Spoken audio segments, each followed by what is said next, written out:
Tense. Tense दो word से मिलके बनता है, एक है हमारा time and second one is verb. अगर हमें टाइम और वर्ब की नॉलेज है तो हम टेंस बहुत इजीली पढ़ सकते हैं, समझ सकते हैं और इसके क्वेश्चंस को इजीली सॉल्व कर सकते हैं। टेंस मेनली तीन टाइप्स के होते हैं जो सबने पढ़ा होगा। पहला present tense,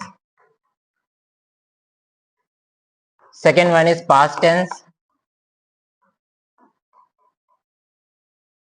and the third one is future tense.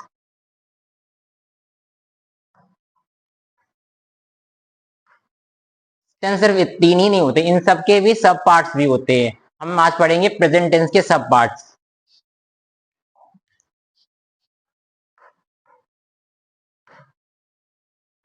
Present tense, present tense के चार सब पार्ट्स कौन कौन से हैं? पहला है हमारा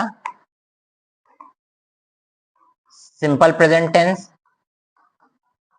जिसको हम एक नाम से और जानते हैं, इन प्रेजेंट इंडेफिनिट टेंस भी इसे हम बोलते हैं। सेकेंड वन होता है हमारा present continuous tense,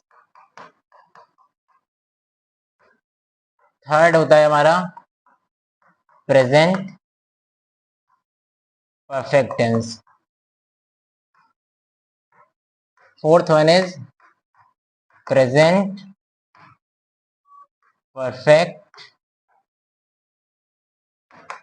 continuous tense. सबसे पहले बात हम करेंगे सिंपल प्रेजेंट टेंस। इसमें क्या होता है, अगर हमें किसी पर्सन की डेली रूटीन के बारे में बताना है, उसकी हैबिट के बारे में बताना है, या फिर हमें किसी फैक्ट के बारे में बताना है, तब हम यूज करते हैं सिंपल प्रेजेंट टेंस का। इसमें हम मेनली दो ही वर्ब का यूज करते हैं, एक होती है हमारी वर्ब की फर्स्ट फॉर्म और दूसरी होती है हमारी वर्ब की फिफ्थ फॉर्म। इन दोनों वर्ब्स का ही सिंपल प्रेजेंट टेंस में यूज होता है। इसके साथ हम यूज करते हैं दो हेल्पिंग वर्ब डू और डज। डू यूज करते हैं हम प्लूरल सब्जेक्ट के साथ और डज यूज करते हैं हम सिंगुलर सब्जेक्ट के साथ। वहीं वर्ब की फर्स्ट फॉर्म हम यूज करते हैं प्लूरल सब्जेक्ट के साथ और वर्ब की फिफ्थ फॉर्म हम यूज करते हैं सिंगुलर सब्जेक्ट के साथ। प्रेजेंट कॉन्टिन्यूअस टेंस, इस टेंस का क्या मतलब होता है, अगर कोई काम प्रेजेंट में चल रहा है, हैपनिंग राइट नाउ, तब हम यूज करते हैं कौन सा टेंस? Present continuous tense. इस टेंस में हम कौन सी हेल्पिंग वर्ब यूज करते हैं?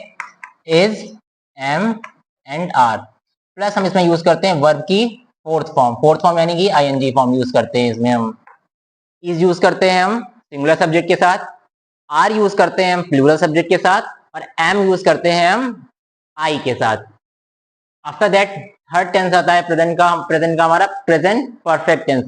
इस टेंस का मतलब होता है जब हम कोई काम कर लिया है, करके हमने खत्म कर लिया, उस ऐसी चीजों को हम बताने के लिए हम यूज करते हैं प्रेजेंट परफेक्ट टेंस का।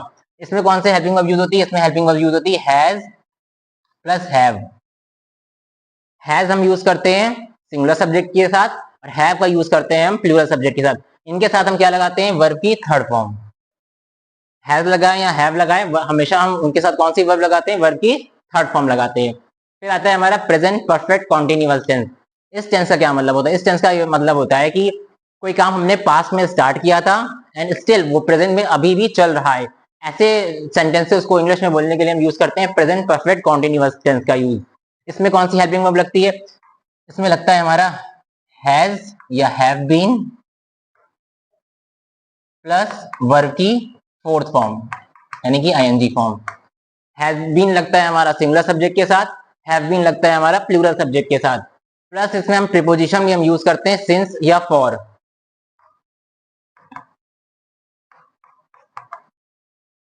सिंस यूज करते हैं जब हमें पॉइंट ऑफ टाइम बताना होता है और फॉर का यूज हम तब करते हैं जब हमें ड्यूरेशन ऑफ टाइम का बताना होता है। This is all about present tense.